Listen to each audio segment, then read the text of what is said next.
जिसको हम सेल्फ कहते हैं, वो विचार और कर्म के अलावा कुछ और नहीं जानता, वो विचार और कर्म ही है। तो सेल्फ अवेयरनेस का क्या अर्थ हुआ? तुम्हें नहीं बोलना, मैं भी नहीं बोलूंगा। अगर सेल्फ का अर्थ है विचार और कर्म, तो सेल्फ अवेयरनेस का क्या अर्थ हुआ? देखो कि तुम क्या सोचती रहती हो दिन भर, और देखो कि तुम क्या करती रहती हो। और करने में कहना शामिल है। मनसा वाचा कर्मणा 3 होते हैं, मैंने 2 कर दिया।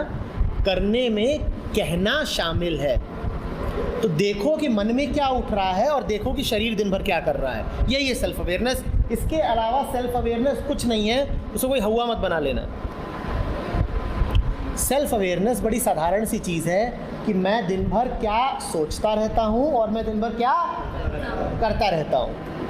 24 घंटे कोई मेरे सामने से गुजर जाता है तो क्या विचार आता है, एग्ज़ाम का नोटिस लग जाता है मेरे क्या विचार आता है, प्लेसमेंट की बात उठ जाती है मुझे क्या विचार आता है, घर में कोई ऐसे ही चर्चा चल रही है मेरे क्या विचार आता है, टीवी में कोई कार्यक्रम आ रहा है मैं उसको किस दृष्टि के साथ देखता हूँ, मैं किसी को अगर ज़ोर से बोल दे रहा हूँ तो क्यों बोल दे रहा हूँ,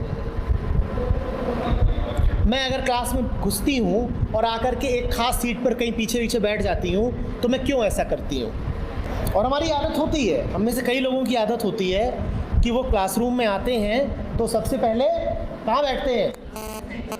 यही सेल्फ अवेयरनेस है कि यार मैं पीछे ही वाली सीट क्यों पकड़ता हूँ।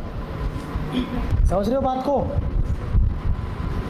कोई खास व्यक्ति सामने आता है हम नाराज़ हो जाते हैं, कोई दूसरा व्यक्ति सामने आता है हम उत्तेजित हो जाते हैं, कोई तीसरा सामने आता है हम दुम दबा के भाग लेते हैं। आत्मज्ञान यही है।